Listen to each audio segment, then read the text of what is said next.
بسم اللہ الرحمن الرحیم۔ السلام علیکم۔ ایسا صندوق جس میں حضور کی تصاویریں موجود ہیں۔ حضرت آدم علیہ السلام کی دنیا میں تشریف لانے کے بعد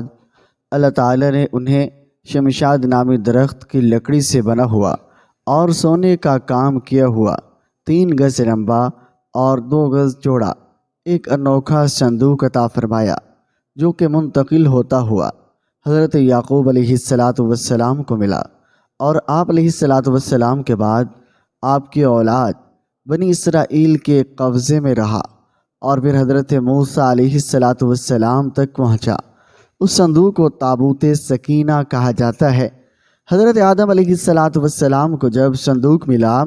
تو اس میں تمام انبیاء کرام علیہم السلام اور ان کے مکانات کی تصاویریں تھیں۔ سید الانبیاء حضرت محمد مصطفیٰ صلی اللہ علیہ وسلم اور آپ صلی اللہ علیہ وسلم کے مقدس مکان کی تصاویر ایک سرخ یاقوت یعنی لال قیمتی پتھر میں تھے، اور اس تصویر میں آپ صلی اللہ علیہ وسلم نماز کی حالت میں تھے، اور یہ تصویر قدرتی تھی، انسان کی بنائی ہوئی نہ تھی۔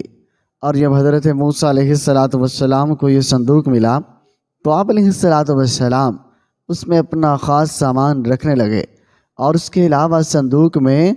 توراۃ شریف کی تختیوں کے ٹکڑے اور جنتی لاٹھی، حضرت موسیٰ علیہ السلام کا لباس اور حضرت ہارون علیہ السلام کا امامہ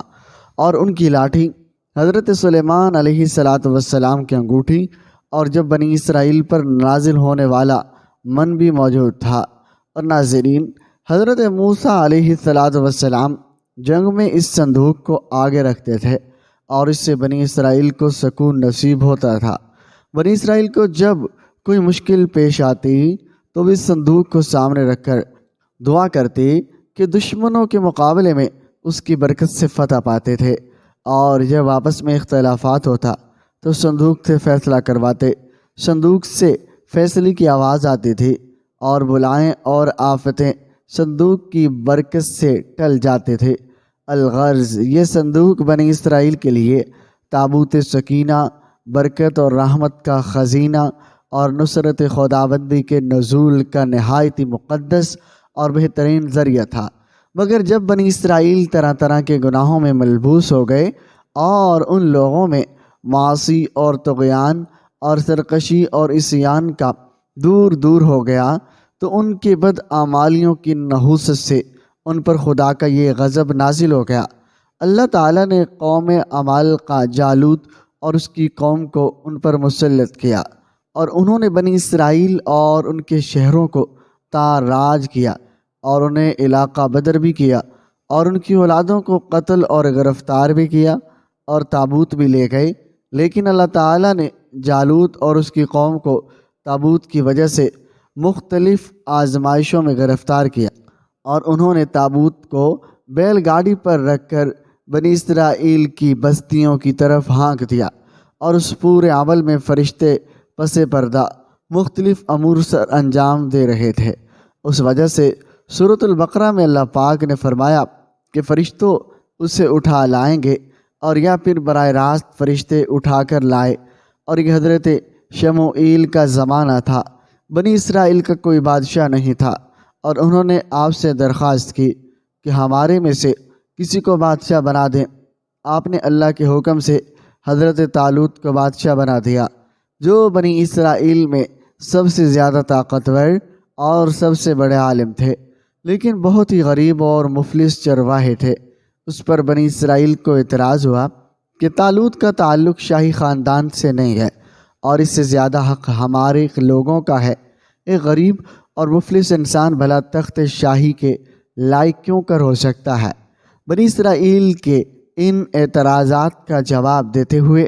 حضرت شموئیل علیہ السلام نے کہا، یہ فیصلہ انہوں نے اللہ کے حکم سے کیا ہے، اور جس کا ذکر قرآن شریف کی سورہ بقرہ کی آیات نمبر 247 اور 48 میں آیا ہے۔ چنانچہ تھوڑی ہی دیر میں فرشتوں نے تابوت حضرت طالوت کے سامنے لا کر رکھ دیا،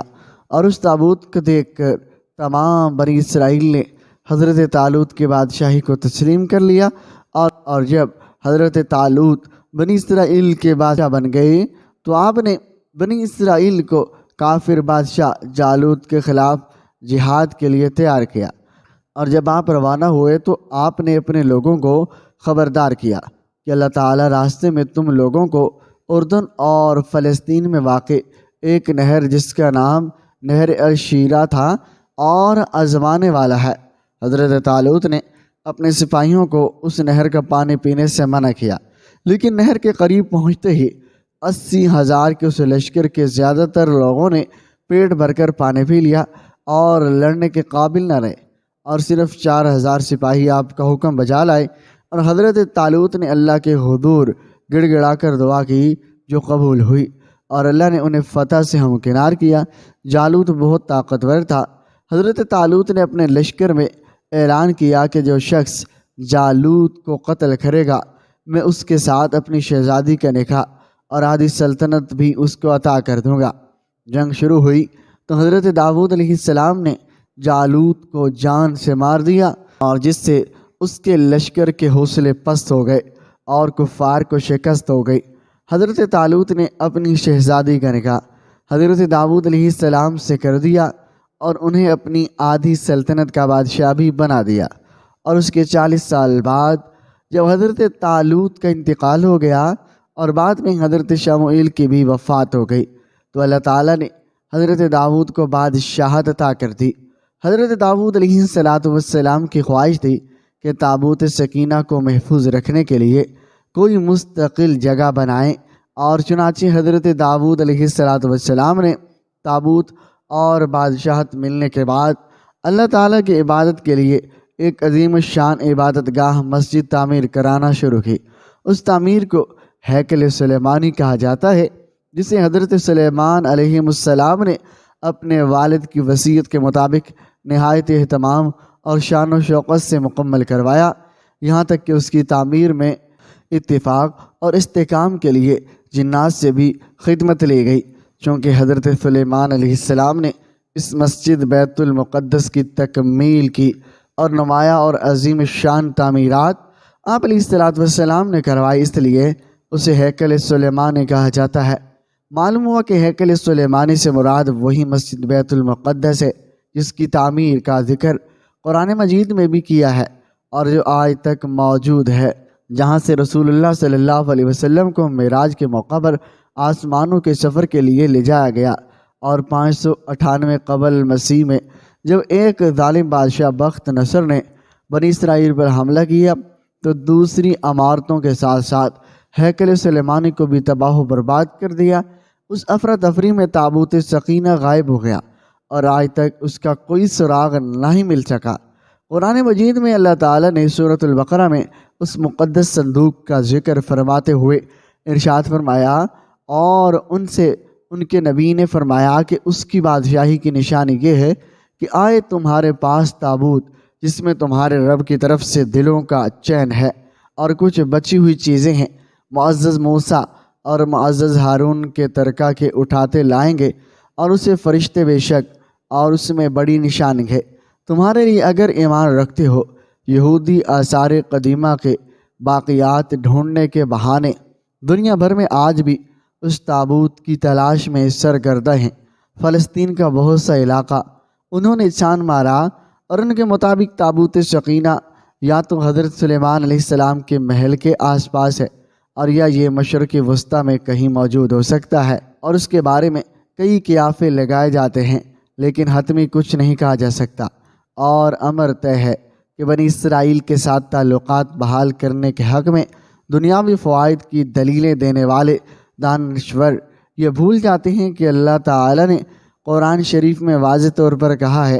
کہ یہود و نصارہ بھی تمہارے دوست نہیں ہو سکتے، اور انوکھا صندوق کب اور کیسے ملے گا؟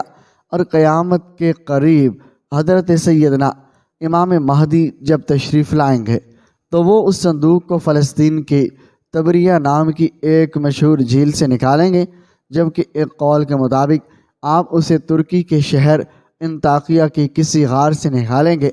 اور جب آپ نے پیارے صحابی حضرت عمار بن یاسر رضی اللہ تعالی عنہما کی یہ حالت دیکھی تو آپ کا دل بہت ہی گھٹا، اور حضرت عمار رضی اللہ تعالی عنہ کے سر پر شفقت کا ہاتھ پھیرا اور فرمایا، اے آگ تو عمار بن یاسر کے لیے اس طرح ٹھنڈی اور سلامتی والی بن جا جس طرح حضرت ابراہیم علیہ السلام کے لیے بن گئی تھی۔ حضرت عمار رضی اللہ تعالی عنہ نے صبر اور استقامت کا وہ مظاہرہ کیا جس سے تاریخ اسلام میں اس مرد مجاہد کو تا قیامت صابرین میں یاد کیا جائے گا۔ پھر وہ خوشی کے لمحات بھی آ گئے جب اللہ تعالیٰ نے اپنے محبوب صلی اللہ علیہ وسلم کو فرمایا اب ہجرت کی تیاری کرو۔ جب میرے آقا حضرت محمد مصطفیٰ صلی اللہ علیہ وسلم کو مدینہ کی طرف ہجرت کا حکم ہوا تو حضرت عمار بن یاسر رضی اللہ تعالی عنہ کو بھی یہ موقع نصیب ہوا اور مدینہ پاک میں پہنچ کر امن کا سانس لیا۔ اور یہ وہ ہستیاں ہی کہ جن کے خون سے اسلام کے باغ کی آبیاری کی گئی، جن کے لہو سے اسلام پوری دنیا میں پھیلا، اور انہی کے صدقے ہمیں بھی اسلام نصیب ہوا۔ بڑھاپے کے دنوں میں حضرت عمار رضی اللہ تعالی عنہ کی پشت مبارک پر سیاہ داغ نظر آتے تھے، اور جس کی وجہ سے پوچھنے پر آپ فرماتے تھے یہ وہ نشان ہے جب مجھے انگاروں میں سلایا جاتا تھا، گرم ریت پر لٹایا جاتا تھا، لیکن میں نے صبر کا دامن نہیں چھوڑا، کبھی زبان سے کوئی شکوہ شکایت نہیں کی۔ حضرت عمار بن یاسر رضی اللہ تعالی عنہما ہجرت کے موقع پر قباء میں اس مقدس مسجد کی تعمیر کے وقت پتھر ڈھونڈتے اور اس کی تعمیر میں بڑھ چڑھ کر حصہ لیتے تھے، اور یہ اسلام کی سب سے پہلی مسجد تھی جس کی تعمیر کے وقت آپ سب سے زیادہ اینٹیں اٹھاتے تھے، اور یہ رجز بڑھتے تھے اور ہم مسلمان ہیں، ہم مسجد بناتے ہیں۔ پھر جب آپ مدینہ پاک میں اپنے محبوب آقا حضرت محمد مصطفیٰ صلی اللہ علیہ وسلم کے دربار اقدس میں رہنے لگے تو ساری مصیبتیں، تکلیفیں، اذیتیں ختم ہو گئی۔ اور پھر جب اللہ تعالیٰ نے جنگ بدر میں کفار مکہ کو ذلیل و خوار کیا اور اس جنگ میں ابو جہل جیسے ظالم لوگ مارے گئے تو میرے آقا و مولا حضرت محمد صلی اللہ علیہ وسلم نے حضرت عمار بن یاسر رضی اللہ تعالی عنہما کو فرمایا اللہ تعالیٰ نے تمہاری ماں کے قاتل کا بدلہ لے لیا ہے۔ حضرت عمار بن یاسر رضی اللہ تعالی عنہما نے حضور علیہ السلام کے ساتھ تقریباً سب جنگوں میں شامل ہو کر داد شجاعت حاصل کیا تھا۔ حضور علیہ السلام کی زندگی دنیا کے تمام انسانوں کے لیے ایک مثال ہے۔ حدیث کے اندر آتا ہے کہ جس کا مفہوم ہے ایک بار آپ صلی اللہ علیہ وسلم چند صحابہ کے پاس سے گزرے، آپ نے صحابہ کرام کو دیکھ کر فرمایا جو کچھ آخرت کے بارے میں مجھے معلوم ہے اگر وہ حقیقت تمہارے سامنے آشنا ہو جائے تو تم لوگ ہنسنا بھول جاؤ گے اور ہر وقت روتے رہو گے۔ ناظرین، آپ نے ایک جگہ پر فرمایا ایک دن میں نے سوچا کہ میں کیوں نہ اللہ سے یہ دعا کروں کہ وہ تم لوگوں کو عذاب قبر کی ایک جھلک دکھا دے، لیکن پھر میں نے یہ ارادہ یہ سوچ کر ترک کر دیا کہ تم لوگ اس خوف سے کہیں اپنے مردوں کو ہی دفنانا نہ چھوڑ دو۔ یعنی قبر اور آخرت کا معاملہ اتنا سخت ہے، لیکن دوسری طرف ایسا بھی نہیں ہے کہ آپ علیہ السلام کبھی مسکرایا نہیں کرتے تھے، بلکہ آپ علیہ السلام بھی انسانی فطرت کے لحاظ سے عام انسانوں کی طرح تھے۔ آپ بھی اپنے صحابہ کے ساتھ مذاق کرتے تھے اور مسکراتے بھی تھے۔ آپ کی زندگی کے کئی ایسے واقعات ہیں جن میں آپ کھل کر مسکرائے، اور رسول اللہ صلی اللہ علیہ وسلم کی زندگی کے کچھ ایسے ہی مزاحیہ واقعات کے بارے میں جانتے ہیں جو یقیناً آپ نے آج سے پہلے کبھی نہیں سنے ہوں گے، اور آپ کی نظر میں یہ واقعات منفرد حیثیت رکھتے ہوں گے،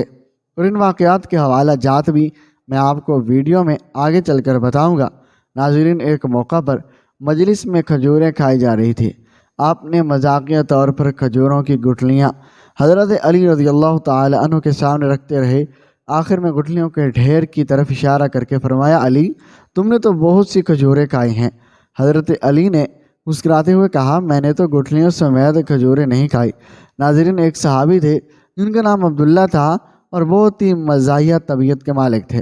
اور رسول اللہ صلی اللہ علیہ وسلم کو ہنسایا کرتے تھے، اور ان کا لقب عربی زبان کے اندر حمار تھا،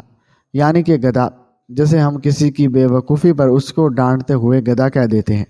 حمار کی ایک بری عادت تھی کہ وہ شراب بہت پیتے تھے۔ ہر بار اللہ کے رسول اسے سزا کے طور پر کوڑے لگواتے، اور اگلی بار وہ پھر سے رسول اللہ صلی اللہ علیہ وسلم کی مجلس میں آتے اور پھر جا کر شراب پی لیتے۔ ایک بار ایک صحابی کھڑے ہو کر کہنے لگے اللہ کی لعنت اس شخص پر